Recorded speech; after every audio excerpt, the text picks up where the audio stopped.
अस्सलामुअलैकुम। Programme night addition में हम आपको खुशामदीद कहते हैं। सदर ट्रंप ने अफगानिस्तान मुज़ाकरात से यू टर्न लेते हुए मुज़ाकरात को मौखर कर दिया है। क्या अमेरिका का ये ऐलान अफगानिस्तान में मज़ीद बदअमनी को हवा देगा? इस पर सबके पाकिस्तान पर क्या असरात होंगे, इस सब पर हम बात करेंगे। और बात करेंगे कि भारत ड्रामा रचाकर पाकिस्तान पर हमले की बातें कर रहा है, मगर बुज़दिल भारत की हर चाल उल्टी पड़ती जा रही है। कैसे? प्रोग्राम के पहले हिस्से में बात होगी। अब प्रोग्राम के दूसरे हिस्से में हम बात करेंगे, गरीबों की आवाज़ उठाएंगे कि नए पाकिस्तान में भी पुलिस के लक्षण तो पुराने ही हैं। पुलिस तशद्दुद के राइज तरीके सुनकर ही इंसान की रूह काम जाती है। इस पर भी हम प्रोग्राम के आखिरी हिस्से में बात करेंगे, लेकिन प्रोग्राम के पहले हिस्से में हम बात करने जा रहे हैं कि ट्रंप की जानिब से अमन मुज़ाकरात की मुअत्तली के फैसले से नुकसान कैसे होगा, किसको नुकसान होगा सबसे ज्यादा। नाजरीन, डोनाल्ड ट्रंप की ट्वीट ने फिर से दुनिया की जो नज़रें हैं ये अपनी जानिब मरकूज़ कर ली हैं। अपनी ट्वीट में उन्होंने ये कहा कि शायद ये बात किसी को भी मालूम नहीं कि तालिबान के अहम रहनुमा और अफगान सदर अलहदा मुझसे कैंप डेविड में खुफिया मुलाकात करने वाले थे। काबुल में होने वाले हमले के बाद यह मुलाकात मनसूख करता हूँ और साथ ही तालिबान के साथ अमन मुज़ाकरात भी मुअत्तल करता हूँ। डोनाल्ड ट्रंप की ट्वीट ने अफगान अमन मामले को, पीस प्रोसेस को एक बार फिर से ब्रेक लगा दी है। क्या ये ब्रेक एक बार फिर से खित्ते में बदअमनी फैलाने का बायस बनेगी? क्या पाकिस्तान की जानिब से की गई अमन की जो कोशिशें हैं ये रायगां चली गई और मुज़ाकरात की मुअत्तली से क्या अमेरिका का नुकसान ज्यादा नहीं होगा? दूसरी जानिब कश्मीर में भारतीय मजालिम और बर्बरियत का आज 35वां रोज है, लेकिन आलमी दुनिया बेहिस्सी की चादर लपेटे सो रही है। ग़िज़ाई किल्लत का शिकार लोग मर रहे हैं। बाजार, स्कूल, मसाजिद, अस्पताल सब बंद पड़ा है।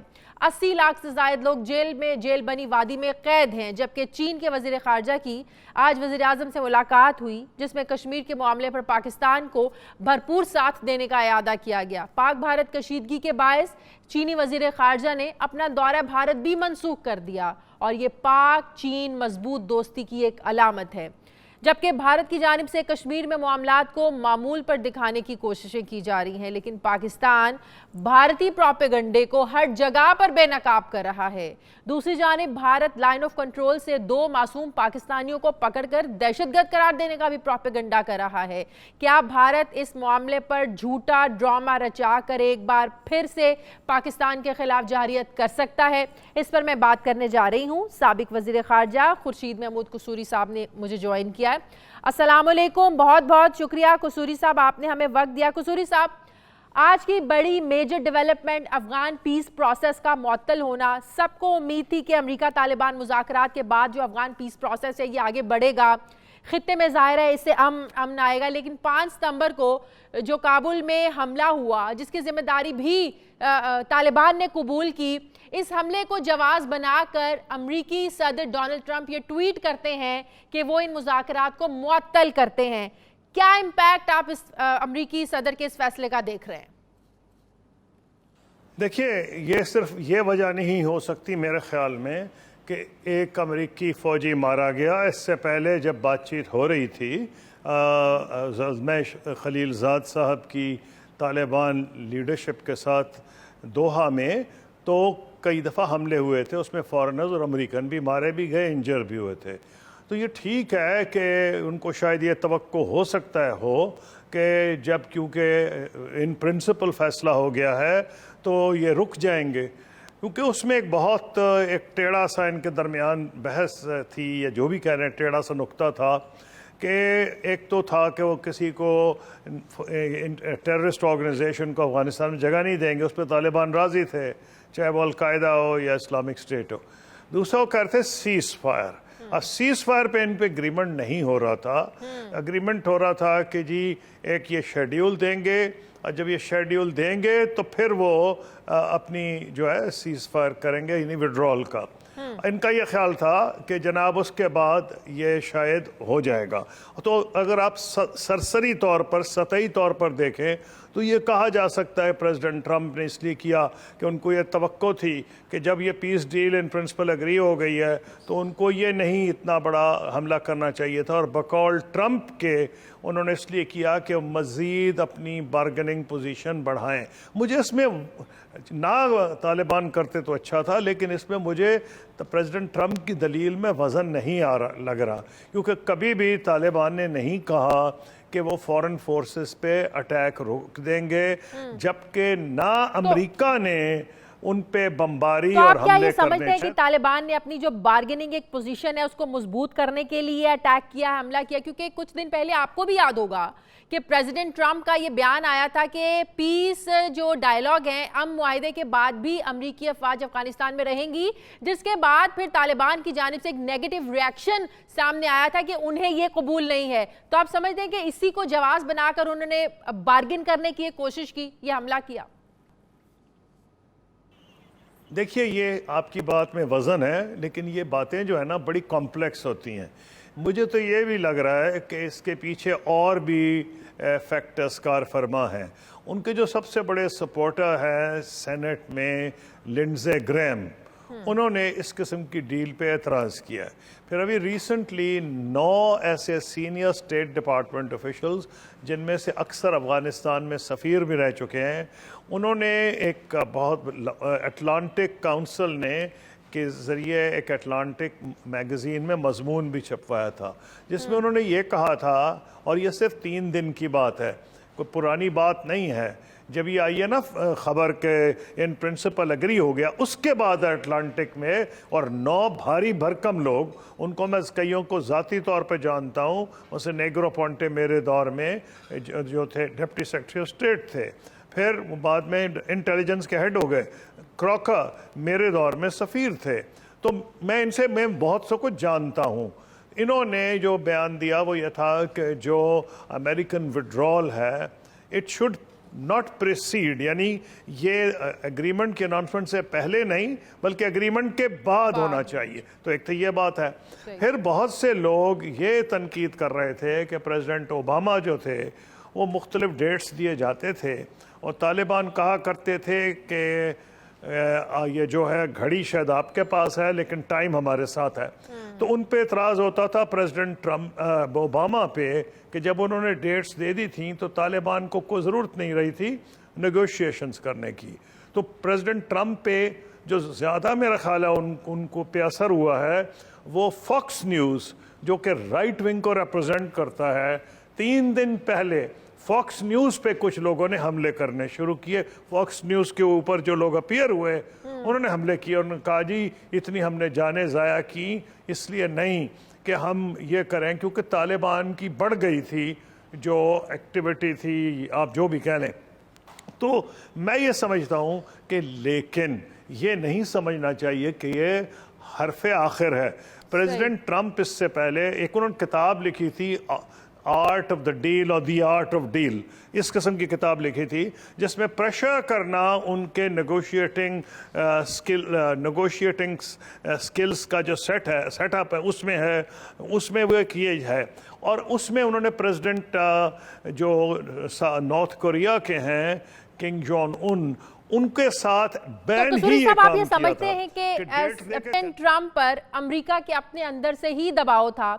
व्हाइट हाउस और ट्रंप तो मुत्तफिक थे कि तालिबान के साथ जो मुज़ाकरात हैं, जो पीस प्रोसेस है, ये आगे बढ़े, लेकिन रेजिस्टेंस थी पेंटागन की तरफ से, और ख़ास करके 9/11 की बरसी के मौके पर कैंप डेविड में तालिबान की इस तरीके से मेज़बानी करना, इस पर बहुत ज़्यादा क्वेश्चंस उठाए जा रहे थे, एतराज़ात उठाए जा रहे थे।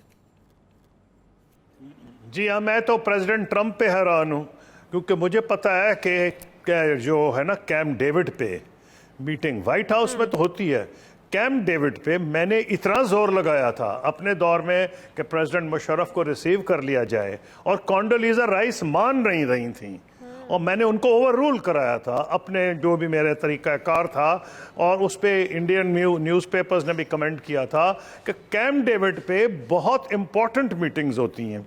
अब पहली मीटिंग अगर आप कैंप डेविड में कर लें तो इसका एक्सप्लेनेशन सिर्फ प्रेसिडेंट ट्रंप के अलावा तो किसी के पास नहीं हो सकता।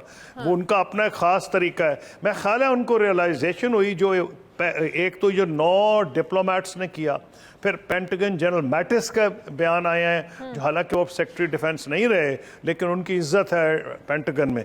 मेरी ज़ाती राय यह है कि प्रेसिडेंट ट्रंप फैसला तो कर चुके हैं, कि वो वहां से निकालना चाहते हैं। अच्छा। अब क्या इसकी वजह से कि एक हमला हो गया या उन पे प्रेशर पड़ रहा है अंदरून मुल्क, ये तो प्रेसिडेंट ट्रंप को पहले सोचना चाहिए था। जो खतरा है वो कुछ और है। आज जो सैफ फरीकी मीटिंग हुई थी जो कल, जिसके आज अखबारात में डिटेल्स छपी हैं अफगानिस्तान, पाकिस्तान और चीन की, उसमें उन्होंने ये कहा था कि विड्रॉल जो है ये स्टेजेस में खुद पाकिस्तान और चाइना भी ये चाह रहे हैं, क्योंकि वो हम एक वॉइड नहीं चाह रहे। न पाकिस्तान आमी न पाकिस्तान की गवर्नमेंट ये नहीं चाहती कि एक वॉइड हो जाए, एकदम निकल जाए। अब होगा जो खतरा ये है कि ट्रंप से ये भी आप बात जो है कोई अनएक्सपेक्टेड नहीं या अनबिलीवेबल नहीं कि वो इनसे ना मुआहदा करें।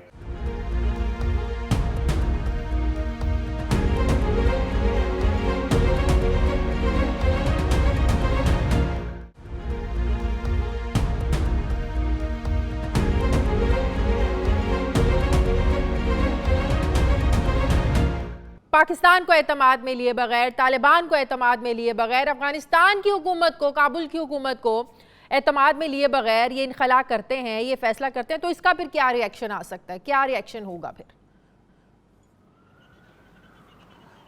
इसीलिए मेरा ख्याल है कि इससे वो सबक सीखेंगे, लेकिन मेरा नहीं ख्याल है कि जितने वो जिद्दी शख्स हैं, अब एटलीस्ट तालिबान के पास एटम बम तो नहीं है ना। नॉर्थ कोरिया के प्रेसिडेंट के पास तो एटम बम है, तो आप कह सकते हैं, खैर वो उसका एक पॉजिटिव पॉइंट भी है कि एटम बम से लोग घबराते हैं और उनके सदर से मजीद घबराते हैं, लेकिन तालिबान से भी घबराते हैं कि 18 साल में अमेरिका को कोई काबिल ज़िक्र वहाँ कामयाबी नहीं हुई है, बल्कि मैं कह सकता हूँ हजीमत एक लिहाज से उठानी पड़ी है। तो मेरी राय में डायलॉग टोटली नहीं टूटेगा, बदकिस्मती होगी अगर टूट गया। ठीक है कसूरी साहब, तो इस ऐलान के बाद जाहिर सवालिया निशान तो पैदा हो गया है अफगानिस्तान से अमरीकी फौजी इनखला पर, और फिर ऐसे वक्त में जब कुछ अरसे में ही अफगानिस्तान में सदारती इंतखाबात भी होने जा रहे हैं, फिर अमरीकी सदर ट्रंप ने भी अपने इंतखाबात में ये अवाम से वादा किया हुआ है कि वो अगले आने वाले इंतखाबात से पहले, मतलब कि अपने इस टेन्योर में, अपने इस दौर में वहाँ से फौजी इनखला करेंगे। तो मतवक्के है या ये इसको समझ लिया जाए कि यही उनका फैसला है, या आने वाले जो अगले साल के सदारती अमरीकी इंतखाबात है उससे पहले ये इनखला होगा? नहीं, देखिए, तवक्को इसलिए है कि हर मुल्क अपने मफाद में काम करता है। अगर तो प्रेसिडेंट ट्रंप अपना जो उनका इलेक्टोरेट से वादा है नंबर 1, और जो वो पैदर पे हमले करते रहे हैं प्रेसिडेंट ओबामा पे कि ये किस किस्म की नेगोशिएशन कर रहा था, डेट दे दी थी वगैरह वगैरह, फौजें निकालनी चाहिए, अमेरिका का खजाना खर्च हो रहा है, तो अगर ये सारी बातें हैं तो ये पॉसिबिलिटी है कि उन्होंने भी इसलिए किया है कि अब जिस तरह तालिबान कर रहे थे कि वो नेगोशिएशंस की अपनी ज़रा ताकत बढ़ाएं और उसमें कुछ ज़रा आगे जाएं, तो वो अपनी तरफ से दबाव पैदा करने की कोशिश कर रहे हैं, जैसे तालिबान अपनी तरफ से कर रहे थे हमले करके। तो मैं ये समझता हूँ कि ये अनलाइकली है कि ये टोटली हट जाएंगे। जैसे ये टोटली नहीं हटे, बावजूद तमाम एतराज़ात के, उन्हीं लोगों की या उसी किस्म के लोगों की जो नॉर्थ कोरिया के प्रेसिडेंट के साथ कह रहे थे कि आपको बातचीत नहीं करनी चाहिए, ये करते गए, कैंसिल भी की, पोस्टपोन की, दोबारा कर ली। तो अब इसलिए कोई प्रेसिडेंट ट्रंप के बारे में हतमी बात कहना गलत है। लेकिन एक अच्छी चीज़ हुई है इस सारे दौरानिया में कि हम तो पाकिस्तान की बात कर रहे हैं, पाकिस्तान की फौज पे जो चार्जेस लग रहे थे वो बहुत हद तक धुल गए हैं, क्योंकि कोई डाउट नहीं कि पाकिस्तान आर्मी ने और पाकिस्तान की हुकूमत ने पूरी कोशिश की कि ये डायलॉग कामयाब हो। अगर ये नहीं हो रहा तो ये प्रेसिडेंट ट्रंप की मौजूदा सूरत हाल है, करंट सिचुएशन है अमेरिकी सदर के ऐलान के बाद, इंडिया तो यकीनन इससे खुश होगा, क्योंकि पाकिस्तान की जो इंपॉर्टेंस बन गई थी कि पाकिस्तान एक अहम रोल प्ले कर रहा था और पाकिस्तान का एक अहम रोल ये सारा इंडिया से बर्दाश्त नहीं हो रहा था। और फिर तालिबान ने भी मुज़ाकरात करते हुए ये शर्त आयद की थी और ये यकीन दहानी करवाई थी कि अफगानिस्तान की सरजमीन पाकिस्तान के खिलाफ, किसी के भी खिलाफ दहशतगर्दी के लिए इस्तेमाल नहीं होगी। तो इस मौजूदा सूरत हाल का आप समझते हैं कि इंडिया फायदा उठा सकता है? अब देखिए, ये तो ऐसी बात है कि बहुत लॉजिकल से आप बात कर रही हैं, लेकिन इंडिया की जो फॉरेन मिनिस्ट्री है, मैंने उनसे डील किया है वो उनका एक अपनी सोच है और प्रेसिडेंट ट्रंप पे उनको एतबार कुछ भी नहीं। ख़ास तौर पे पिछले जो 5-6 महीने में एक्शंस हुए हैं, पाकिस्तान को पहले उन्होंने लताड़ा, फिर प्रेसिडेंट को, प्राइम मिनिस्टर को ज़बरदस्त किस्म का इमरान खान को वहाँ रिसेप्शन मिला, उसके बाद तालिबान से बातचीत शुरू कर दी गई, इंडिया को बाहर रखा गया, जो 4 ममालिक की कॉन्फ्रेंस हुई, अमेरिका, चीन, रूस और पाकिस्तान, उसमें भारत को बाहर रखा गया, अफ़गानिस्तान के मुस्तकबिल के बारे में बीजिंग में मीटिंग हुई थी। इससे उनका इन पे एतमाद बहुत मुतज़लज़ल है, इसलिए वो सारे अंडे इनकी बास्केट में तो नहीं डालेंगे। हाँ, मुस्कराएंगे ज़रूर, जैसे हम भी मुस्कुराते हैं जब कोई ऐसी डेवलपमेंट हो, लेकिन उनको भी कोई यकीन नहीं होगा कि प्रेसिडेंट ट्रंप क्या करेंगे इसके बाद। इसलिए मैं नहीं समझता किसकी बुनियाद पर। कसूरी साहब, आते हैं कि अमेरिकी सदर के इस फैसले के बाद अब जाहिर है उम्मीदें तो नहीं है कि फिलहाल ये मुज़ाकरा दोबारा शुरू होंगे, या कब शुरू होंगे? कश्मीर कॉज से इसको कोई ठेस पहुंच सकती है, कोई नुकसान पहुंचेगा? नहीं, देखिए, बात यह है कि कश्मीर का अब इतना बड़ा मेरिट खुद है।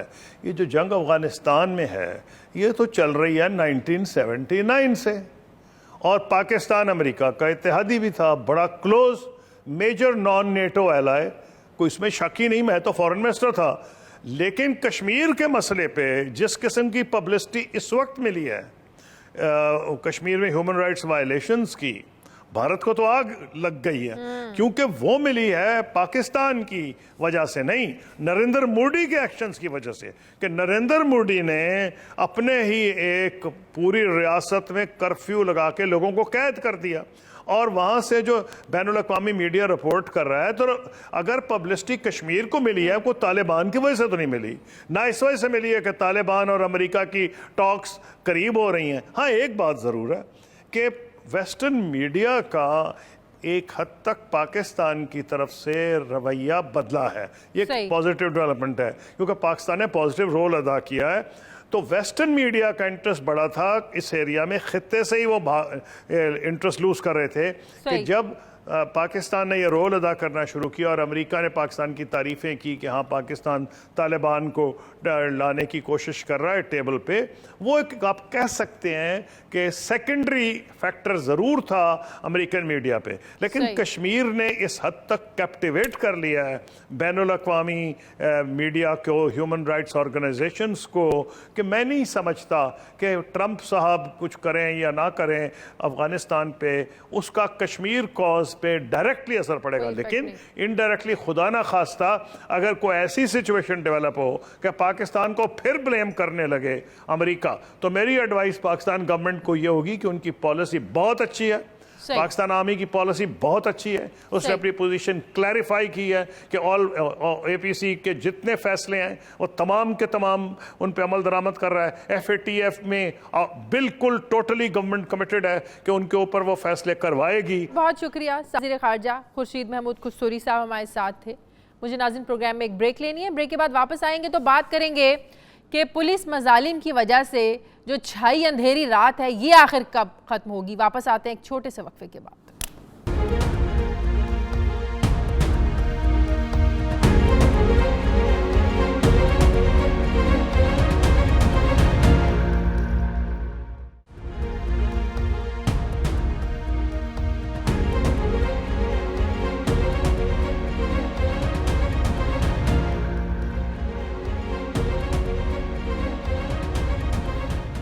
मेरे साथ इस वक्त मौजूद हैं मुतासरा पुलिस एहलकार जिन्हें अपने ही महकमे ने इंसाफ नहीं दिया और वो मायूस हैं, वो नौकरी छोड़ने का सोच रही हैं, रिज़ाइन करना चाहती हैं। वो फ़ायज़ा अनवर साहिबा मेरे साथ मौजूद है। अस्सलाम वालेकुम।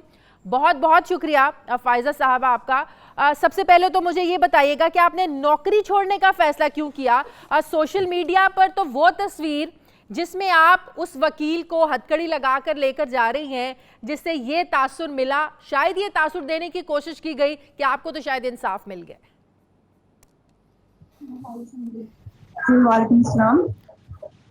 जैसा कि आपने तस्वीर में देखा कि हथकड़ी मैंने लगाई है, ठीक है, मुझे हक हासिल है कि मैं किसी भी मुल्ज़िम को हथकड़ी पेश करूँ, लेकिन इसका गलत तासुर लिया जा रहा है। और कहा जा रहा है जी ये खतून है, इस तरह नहीं कर सकती, ये मदई है, इस तरह नहीं कर सकती। लेकिन एक खतून और मदई होने के साथ साथ मैं एक पुलिस ऑफिसर भी हूँ, मुझे राइट हासिल है कि मैं उसे हथकड़ी लगा के पेश करूँ। लेकिन दूसरी तरफ देखा जाए तो हम यूनिफॉर्म में पुलिस एहलकार ड्यूटी पर मौजूद होती हैं और हमें जान पर खेल कर हम ड्यूटी सर अंजाम देते हैं। लेकिन अगर इसी तरह कोई भी शहरी या कोई भी मर्द आके हमारे से बदतमीजी करता है या हमारे ऊपर हाथ उठाता है, इसका मतलब ये तो नहीं कि मैं खामोश रहूं। या जैसा कि आज शहबाज गिल साहब ने बयान दिया है कि जितना उन्होंने तशद्दुद किया उसकी सजा ये नहीं कि उसने थप्पड़ मारा तो सजा फांसी तक दी वो जाए। कहते हैं थप्पड़ ऐसा लगाने मैं का भी नहीं मकसद ये चाहती, नहीं है कि लेकिन गोली मैं की ये दफात जो है चाहती ना हूँ कि उसमें डाल दी जाए। मासूम हम तो ये देखते हैं कि वकील वकीलों के लिए बाहर निकलते हैं, पुलिस पुलिस के लिए बाहर निकलती है अपने पेटी भाइयों को बचाने के लिए, लेकिन कैसा ही आपका महकमा आपके लिए कोई निकला ही नहीं, उल्टा आपके खिलाफ साजिश कर दी। जी देखा जाए तो पुलिस और वकील जो है वो कोई भी केस अगर हैंडल करे तो दोनों एक दूसरे के लिए लाजिम और मुलजिम है। कोई भी जो है वो एक दूसरे के बगैर यानी कि आप महकमा नहीं चला सकता। ना तो वकील पुलिस के बगैर अपना डिपार्टमेंट चला सकते हैं, ना पुलिस वाले वकीलों के बगैर अपना डिपार्टमेंट चला सकते हैं। ना तो मेरे लिए मतलब कि मैं क्या कहूँ कि मुझे बचाने के लिए कोई निकला है, मैं अपने राइट के लिए नहीं, मैं पूरी और मुआशरे की पूरी जो खवातीन है मैं उनके लिए आवाज उठा रही हूँ। सही, मुआशरे में औरत को कोई मुकाम नहीं दिया जा रहा। अगर यूनिफॉर्म में हम ठीक तैनात है। है तो हमें वकला हजरात प्रेशराइज कर रहे हैं, और अगर हम सिविल में होंगे तो हम हमें उम्मीद करते हैं कि मुआशरे के दूसरे जो मर्द आपको हजरात हैं वो इंसाफ मिले। दावत तो करती आई है, नाम है तहरीक इंसाफ, लेकिन लोग आज भी इंसाफ के लिए तरसते हैं। जफर अब्बास लक, साबिक आईजी पंजाब, उन्होंने हमें ज्वाइन किया। अस्सलाम वालेकुम, बहुत शुक्रिया जफर अब्बास साहब। जफर अब्बास साहब, सबसे पहले तो ये बताइएगा कि पुलिस में निजी टॉर्चर सेल कायम करने का ये रिवायत कहाँ से आई, कैसे ये मामला शुरू हुआ, और आज तक कभी इनको ख़त्म करने के लिए किसी हुकूमत ने कोशिश क्यों नहीं की, क्यों इसके खिलाफ आज तक इन निजी टॉर्चर सेल्स के खिलाफ कार्रवाई नहीं की गई? अस्सलाम वालेकुम जी। देखें, ये जो सारा जो पर्सपेक्टिव अभी आपने बयान किया, तो टॉर्चर सेल तो उसमें एक बहुत उसका एक तरीक़ाकार में एक छोटी सी चीज़ है। असल बात है जो पुलिस ऑफिसर है, जो तफ्तीश कर रहा है, आपने उसको कोई इंस्पायरेशन नहीं दी, आपने उसको मोटिवेट नहीं किया, आपने उसको ट्रेन नहीं किया, और ये सब चीज़ें आती हैं हुकूमत वक्त की तरफ से। क्या हुकूमत का कंसर्न इतना है कि वो आम शहरी को इंसाफ देना चाहती है? क्या हुकूमत पुलिस को इंसाफ देने के लिए, आज़ाद एक्शन लेने के लिए उसको छोड़ देती है? क्या पुलिस आर्डर, जो पुलिस का कानून है, जो आइन है पुलिस का 2002, जो जनरल मुशर्रफ साहब ने बनाया था, बहुत अच्छा वो एक एक्ट है, उसको इम्प्लीमेंट क्यों नहीं किया जाता? उसमें कुछ भी नहीं है, उसमें सिर्फ आवाम की तहफ़्फ़ुज़ के लिए चंद शिके हैं, जिसमें पुलिस को और सरकारी मुलाजमीन को बाउंड किया गया है और कि वो आवाम के साथ ज़्यादती ना कर सकें, और आवाम को इख्तियार दिया गया है कि वो एहतजाज कर सकें। अब वो आप लागू नहीं करते, आप इतनी बड़ी बड़ी बातें करते हैं। गवर्नर साहब जा रहे हैं, उनके घर जाके जी दुआ पढ़ रहे हैं, उनको पैसे दे रहे हैं। वज़ीर आला साहब जा रहे हैं जी, वो एक बंदा मर जाता है, उसको जाके पैसे दे रहे हैं। ओ भाई, आपका काम तो ये है कि आप पुलिस आर्डर इम्प्लीमेंट करें। आप यहाँ पे कोई पैसे बांटने के लिए आए हैं कि आप जो बंदा मर जाता है उसको जाके पैसे दें? मेरी बात सुने जफर अब्बास साहब, हुकूमत पे बिल्कुल जिम्मेदारी आयद होती है, बिल्कुल ये हुकूमत पर तनकीद होनी चाहिए, और खासकर इस हुकूमत पर तनकीद होनी चाहिए जो पिछले 5 सालों में हमेशा नून लीग पर ऑपोजिशन के दौर में ये लोग तनकीद करते रहे हैं कि इन्होंने पुलिस को है ना वो अपना गुलाम बना कर रखा है। कोई पुलिस में अपनी भी कोई इंसानियत, कोई अपनी भी कोई अखलाकियात नाम की चीज़ होती है या नहीं होती है? आप किसी को एक थप्पड़ मारे तो इंसान हिलकर रह जाता है, 100 बार सोचता है। तो पुलिस में कोई, सबसे पहले तो इंसानियत मैटर करती है ना, पुलिस में कोई इंसानियत भी होती है कि नहीं होती? देखें, ये बहुत एक अफसोसनाक वाक़यात हैं जिनका आपने जिक्र किया है, और ये सबसे पहले तो गलती पुलिस डिपार्टमेंट की है कि पुलिस के अंदर जो विल टू इम्प्रूव है वो नज़र नहीं आ रही। लेकिन पुलिस को एक कानून जब मिला है, जिस कानून में ये मजबूर किया गया है कि उनको ट्रेनिंग दें, इन्वेस्टिगेशन विंग जो है वो एक सेपरेट स्पेशलाइज्ड विंग हो, बड़े अच्छे इन्वेस्टिगेटर्स तैयार करें, उनको इक्विपमेंट दें और उनको जो कास्ट ऑफ इन्वेस्टिगेशन है वो दें। और वो अगर हो तो ये वाक़यात इक्का दुक्का शायद हों, लेकिन इतने ज़्यादा तवातर से ये कभी ना हों। मेरी अर्ज़ करने का मतलब ये है कि आप इस चीज़ को एम्फसाइज करें गवर्नमेंट पे कि पुलिस आर्डर 2002 क्यों नहीं लगाते।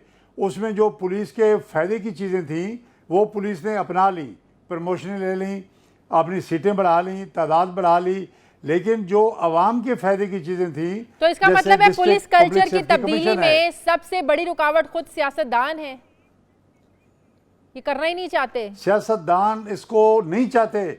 मैं अर्ज़ कर रहा हूँ जो आप मेन काज है उसको एम्फसाइज करें कि जो पॉलिटिशियन है, देखिए ये गवर्नमेंट जो है, जो इमरान खान साहब की गवर्नमेंट है, जो कि खुद अपने इलेक्शन मैनिफेस्टो में पुलिस आर्डर और पुलिस की इस्लाहात पे बहुत ज़ोर दिया उन्होंने। वो डर रहे हैं कि पुलिस आर्डर अगर इम्प्लीमेंट हो गया तो पता नहीं क्या हो जाएगा, सिर्फ आवाम को तहफ़्फ़ुज़ मिलेगा, कुछ नहीं होगा, कुछ भी नहीं होगा। आवाम को तहफ़्फ़ुज़ मिलेगा, आपको ये शर्मिंदगी नहीं उठानी पड़ेगी, लेकिन उनमें हिम्मत नहीं है। अब देखिए जिस गवर्नमेंट में एक कानून लागू करने की हिम्मत क्यों इस्लाहात नहीं हो पाती उसकी वजह बताएं ना, वजह क्या है?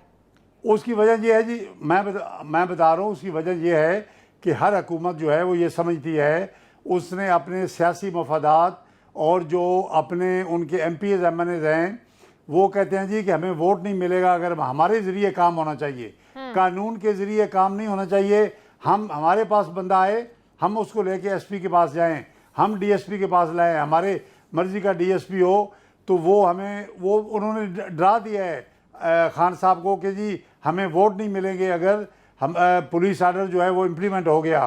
तो ये एक मेरे ख्याल में बहुत गलत अंडरस्टैंडिंग है इस गवर्नमेंट की। एक और चीज जरा समझा दें, एक और चीज समझा दें, जिन्होंने जुर्म किए होते हैं वो तो बाहर आज़ादाना फिरते हैं, पुलिस को ऐसी क्या एक इनर सेटिस्फेक्शन होती है जो बेगुनाह लोग हैं, जो मासूम लोग हैं, जिन्होंने कोई जुर्म नहीं किया, अब जैसे सलाउद्दीन था, अगर उसने बकौल पुलिस की अगर उसने कुछ किया ही था, वाकई वो कुछ चोर था, तो एक इन्वेस्टिगेशन भी एक तरीका होता है, लेकिन वो बाद में पता चला वो एक जहनी माजूर शख्स था। पुलिस को क्या एक इनर सेटिस्फेक्शन मिलती है बेगुनाह लोगों को इस तरीके से तशद्दुद करके मार के? ये कोई अपनी फ्रस्ट्रेशन होती है जो ये इस तरह लोगों पर निकालते हैं, मासूम लोगों पर? आप ज़रा बताएं, बेहतर बता सकते हैं आप। देखिए जी, देखिए मैं उसमें असल बात जो है जी quality of investigator, quality of person. जो बंदा ये असेस नहीं कर सकता, सबसे पहले बात है गलती है सीनियर अफसरान की। जब एक ऐसा केस आया जो कि पूरे मीडिया पे वायरल हुई है पिक्चर, तो SP साहब को और DSP साहब को गाइड करना चाहिए इन्वेस्टिगेटर को, भाई इसको आपने खुद उनको बाकायदा इंस्ट्रक्शन देनी चाहिए। अब देखिए वो इन्वेस्टिगेटर अगर इस काबिल नहीं है, उसकी जहनी हालत और उसकी इस्तेदाद जो है वो इस काबिल नहीं है, तो जो उसके सीनियर अफसरान हैं वो भी बराबर के शरीक हैं, उन्होंने क्यों नहीं गाइड किया उनको, क्यों नहीं बताया उनको?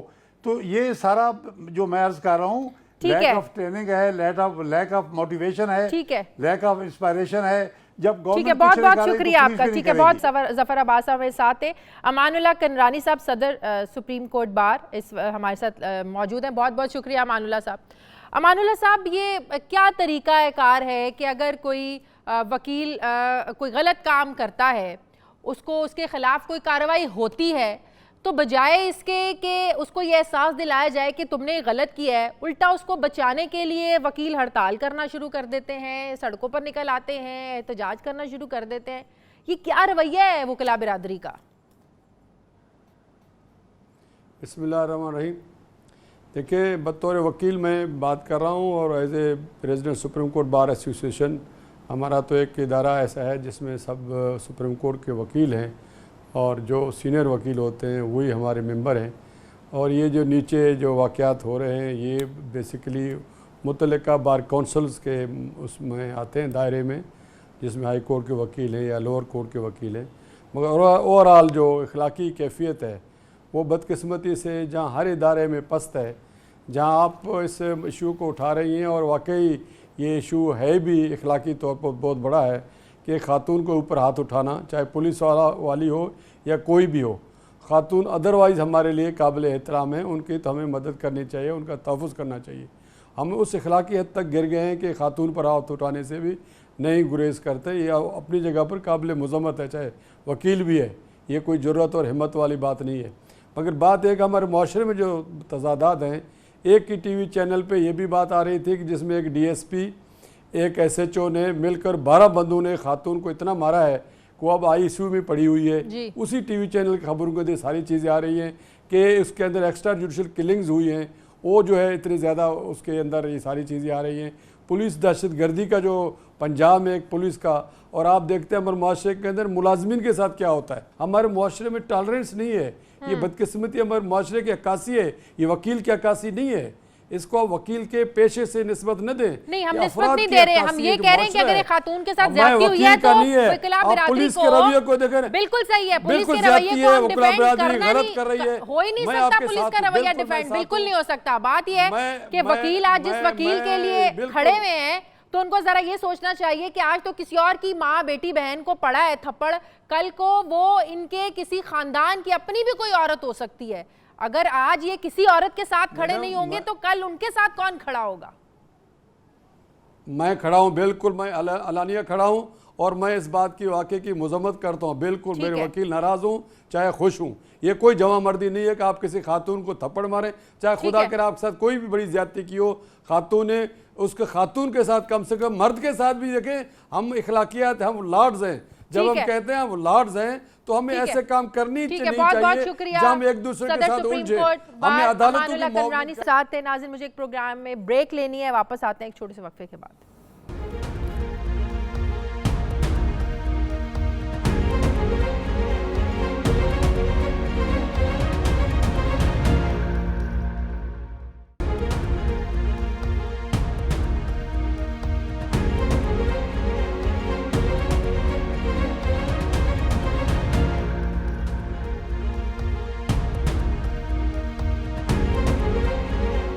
ब्रेक के बाद एक बार फिर से आपको खुशामदीद कहते हैं। मुस्लिम लीग नून के रहनुमा मोहम्मद जुबैर साहब ने हमें ज्वाइन किया। अस्सलाम वालेकुम, बहुत बहुत शुक्रिया जुबैर साहब। जुबैर साहब, ये आप लोगों ने कैसा पुलिस सिस्टम छोड़ा है आप लोगों ने कि मौजूदा हुकूमत बदल नहीं पा रही है, इसमें सकत नहीं है, वही पुलिस तशद्दुद है, वही निजी टॉर्चर सेल्स हैं, गरीबों के लिए सजा है, ताकतवर आज़ाद घूमता है। सलाउद्दीन का क्या कसूर था, या जिस बुजुर्ग शहरी को धक्के दिए गए या खातून पर भी तशद्दुद हुआ उनका उसका क्या कसूर था? ये कैसा सिस्टम आप लोग छोड़ के गए? क्योंकि मौजूदा हुकूमत तो आप लोगों को ही मौरूद इल्ज़ाम ठहराती है कि आप लोगों का छोड़ा हुआ सिस्टम है, बदलने में वक्त लगेगा। मेरा ख्याल है शाजिया, आपने भी इतनी पॉलिटिकल इंसाइट है आपकी और आपने हिस्ट्री भी पढ़ी होगी। ये दुनिया में पहली दफ़ा हो रहा है कि कोई मसला आज होता है और हम ले जाते हैं उसको पीछे से मुकाबला करने के लिए कि जी हमें कैसा गला सड़ा सिस्टम मिला था। हर पार्टी हाथ खड़ा करके कहती है कि जी आप हमें मौका दें और हम आके आपके प्रॉब्लम्स को ठीक करेंगे। और तहरीक इंसाफ ने तो वो वादे किए थे जो आपको भी पता है और हम सब सुन चुके हैं लाखों दफ़ा, और उसमें कहीं भी बट और इफ नहीं था, उसमें कहीं भी ये कंडीशंस नहीं लगाई गई थी कि जी हम इसको ठीक नहीं कर सकेंगे और पता नहीं क्या होगा। Pakistan is a third world country, बिल्कुल let's be very clear about it. Pakistan is a third world country. जिस किस्म के प्रॉब्लम्स पाकिस्तान में, उसमें श्रीलंका, इंडिया, ये बांग्लादेश वगैरह रीजनल कंट्री से अगर हम मुकाबला करें तो कुछ इम्प्रूवमेंट करती चली जाती हैं और कुछ वहीं फंसी होती हैं। अब मसला ये है कि आज अगर साहिवाल के इंसिडेंट को कवर अप किया जाए और वो कहा जाए कि गला सड़ा, मैं अब 5 साल हुकूमत में था शाजिया, मुझे एक दिन एक लम्हा याद नहीं है कि हमने इस चीज को बहाना बनाया। जब तक आप ओनरशिप देखें, आप अपने महकमे में काम कर रही हैं, आपकी जगह कोई और आएगा या आपने किसी को रिप्लेस किया होगा, जो आपकी गलती है वो आपको ओन करना पड़ेगी। अगर आप उसको डाल देंगे पीछे पे, इससे मसला क्या है? इससे मसला यह है कि इमरान खान ने सब वजीरों को, सब चीफ मिनिस्टर्स को, सब ब्यूरोक्रेट्स को सर्टिफिकेट दे दिया टू जस्टिफाई फेलियर। तो कुछ भी होता है वो कहते हैं जी गला सड़ा। अब मुझे ये बताएं कि हर अगर फेलियर को आप पीछे से मंसूब कर देंगे तो फिर तो मतलब को पाकिस्तान यूनाइटेड स्टेट्स तो नहीं था ना, पाकिस्तान को स्विट्जरलैंड भी नहीं था ना, 5 साल के बाद होगा। ठीक है, बहुत शुक्रिया जुबैर साहब आपका, बहुत शुक्रिया हमें वक्त दिया। अब मुझे ज्वाइन किया है वज़ीर आला पंजाब के तर्जुमान डॉक्टर शहबाज गिल ने। अस्सलाम वालेकुम, बहुत बहुत शुक्रिया डॉक्टर साहब आपका। डॉक्टर साहब, ये कैसी तब्दीली है? आज भी कमज़ोर और बेगुनाह ही पुलिस तशद्दुद का निशाना बन रहे हैं, मर रहे हैं। ये कैसी तब्दीली है कि आज भी वही पुलिस टॉर्चर सेल्स हैं, निजी टॉर्चर सेल्स हैं जो नून लीग के दौर में थे, आज भी लोगों पर वैसे ही तशद्दुद हो रहा है। अब ये पुलिस इस्लाहात को जो नारा तहरीके इंसाफ लगाकर आई थी, जब भी कोई ऐसा वाक़या होता है तो हमें तहरीके इंसाफ की तरफ से ये सुनने को मिलता है, बस ड्राफ्ट तैयार हो गया, बस ये काम पाइपलाइन में है, बस ये काम जल्दी हो जाएगा। फिर हम कोई एक नए अगले वाक़े का इंतज़ार करते हैं। कब ये जजा और सज़ा का निज़ाम आपकी हुकूमत ठीक करेगी? आपका बहुत शुक्रिया। देखिए, सबसे पहले तो शाजिया, अगर ये मैं कहूँ कि पुलिस का निज़ाम बिल्कुल ठीक है, बिल्कुल गलत बात है। ये मैं कहूँ कि पुलिस का निज़ाम जैसा हम चाहते हैं वैसा है, बिल्कुल गलत बात है। ये मैं कहूँ कि हम पुलिस के निज़ाम से सेटिस्फाइड हैं, बिल्कुल नहीं है। हमारे लीडर इमरान खान ने 23 साल एक ही नारा लगाया कि गरीब और अमीर के लिए इंसाफ का एक निज़ाम होना चाहिए। जब से ये गवर्नमेंट आई है, ये इस पे काम कर रही है। 2.5 साल हमें लगे थे, पूरे 2.5 साल किसी किस्म के रिजल्ट दिखाने में भी। केपीके में जब पुलिस के रिजल्ट आने शुरू हुए, उसके बाद आपने देखा कि केपीके की जो पुलिस थी वो अब इस टाइम एक मिसाली पुलिस है। वहां पे भी हमारी ही गवर्नमेंट है, लेकिन आप ये देख सकते हैं कि वहां से कोई भी ऐसी वीडियो, ये नहीं कि वो तो अमेरिका की पुलिस में भी ऐसे काम हो जाते हैं, लेकिन आपने देखा होगा कि बहुत कम शरह है केपी से ऐसे काम आने की। तो हमने ये भी देखा कि जो नासिर दुरानी साहब वहां से आए थे वो हजम ही नहीं हुए पंजाब को, उन्हें वापस ही जाना पड़ा। शादिया बड़ा आपका कॉम्प्लेक्स सवाल था, तो उसका जवाब दे लीजिएगा, क्योंकि उससे पहले मैं सुन रहा था जुबैर साहब को भी, वो भी काफी लंबी उन्होंने बात की, तो मैं आपको पूरी बात एक्सप्लेन कर दूं। अब इशू ये है कि पंजाब केपी में हमारी गवर्नमेंट थी, आपने देख लिया कि 2.5 साल के बाद जो सिस्टम हम देके आए थे वो आज उसके रिजल्ट दे रहा है। अब जब बात आप बार बार, ये भी जुबैर साहब भी कह रहे थे पिछलों पे डाल देते हैं, हम पिछलों पे नहीं डालते। तो भैया आपने किस पे पिछलों पे डालना था? उससे पहले 35 साल से आप ही लोग तो हुकूमत कर रहे थे, आप ही का दिया हुआ गला सड़ा निजाम है। हम आवाम को सिर्फ ये बताते हैं कि आज हम जिम्मेदार हैं, लेकिन ये गंद ये डाल के गए हुए हैं, इसको साफ करने में हमें 2-3 साल कम से कम लगने हैं। तो 2-3 साल इंतजार करें, ऐसे निजी टॉर्चर सेल में लोग मरते रहेंगे, ऐसे ही और सलाहुद्दीन जो है ना वो मरते रहेंगे, ये इंतजार करें? नहीं। तो मुझे एक बात बताइए शादिया, क्या इससे पहले पुलिस का निजाम स्विट्जरलैंड का था इस मुल्क में? यही निजाम था ना। अभी पुलिस का निजाम बेहतर करने के लिए 716 थानों में कैमरे लगाए गए। मुझे एक बात बताइएगा, पुलिस वाले क्या मार से आए हुए हैं? हमारी चले पुलिस थानों में कैमरे लगा ले, उन निजी टॉर्चर सेल्स के बारे में आप लोगों का क्या ख्याल है? वो पता भी है, शायद किसी को पता भी ना हो कि पुलिस ने बनाए कहाँ हुए हैं, वो उसके खिलाफ भी कोई कार्रवाई करनी है या नहीं? शाजिया, ये कल्चर का प्रॉब्लम है। पुलिस का ये कल्चर बिल्ड करके गए हैं, सिफारिश पे भर्तियां करके। हमें कानून के अंदर रह के ही हम चीजें कर सकते हैं। जो सिफारिश पे गुल्लू भट्ट ये भर्ती करके गए हैं, बताइए उनको रातों रात किधर ले जाए हम? उन्हीं के साथ हमने इस सिस्टम को ठीक करना है, हमें वक्त लगना है। इसमें अच्छे पुलिस वाले भी हैं जो गंदे काम, लेकिन ये यकीन दहानी करवाएं कि उस अरसे में, उस वक्त में अगर आपको इन्हीं लोगों के साथ चलना है, मजीद और कोई सलाहुद्दीन ऐसे नहीं मरेगा। देखिए शाजिया, आपको अच्छी तरह से याद होगा कि अमेरिका में ऑन एवरेज हर 2 से 3 महीने बाद पुलिस तशद्दुद से कोई ना कोई शहरी जो है वो मारा जाता है। अमेरिका की मिसाल देंगे तो अमेरिका में और भी बहुत कुछ होता है, वहाँ अवाम के लिए किया भी बहुत कुछ जाता है। आपसे बेहतर कौन जानता है? आप दुनिया के किसी मुल्क की, इंडिया की एग्जाम्पल ले लें, कहीं भी आप अगर मुझे कहती है गारंटी दें, तो मैं आपको उसका जवाब दे रहा हूँ कि गारंटी तो इस चीज की एक 20 करोड़ के मुल्क में नहीं दी जा सकती कि कोई कानून को हाथ में नहीं लेगा। क्या मुझे अंदाजा था कि एक टीचर बच्चे पे इतना तशद्दुद करेगा कि बच्चे को स्कूल में मार देगा प्राइवेट में? ठीक है, वक्त कम है डॉक्टर साहब, वक्त कम है। बहुत बहुत शुक्रिया डॉक्टर शहबाज गिल साहब हमारे साथ थे। नाज़रीन, हमारा आज का एडिटोरियल खबरें ये है कि वज़ीर-ए-आज़म की नई मौशी टीम के दरमियान भी अब इख्तलाफात जन्म लेना शुरू हो गए हैं। ज़राए ये दावा करते हैं कि मुशीर ख़जाना हफीज़ शेख और चेयरमैन FBR शब्बर जैदी तंबाकू की मसनूआत के ट्रैक एंड ट्रेस सिस्टम मंसूबे में अपनी कंपनीज को सॉफ्टवेयर ठेका दिलवाने के लिए सरगर्म नजर आ रहे हैं। सॉफ्टवेयर के सालाना ठेके की मालियत 5 अरब रुपए है। चेयरमैन FBR ने कराची की 2 कंपनियों और मुशीर ख़जाना ने 1 कंपनी को तरजीह लिस्ट में रखा हुआ है। माजी में भी FBR track and trace system के पेपर रूल्स के तहत बोली करवाने में नाकाम हुआ था और अब FBR ने मंसूबे की बिडिंग में शामिल होने वाली कंपनियों की तारीख को 20 नवंबर से तो बढ़ा दिया है, जबकि IMF ने पाकिस्तान को मंसूबे को नाफिज करने के लिए 22 सितंबर तक का वक्त दिया है।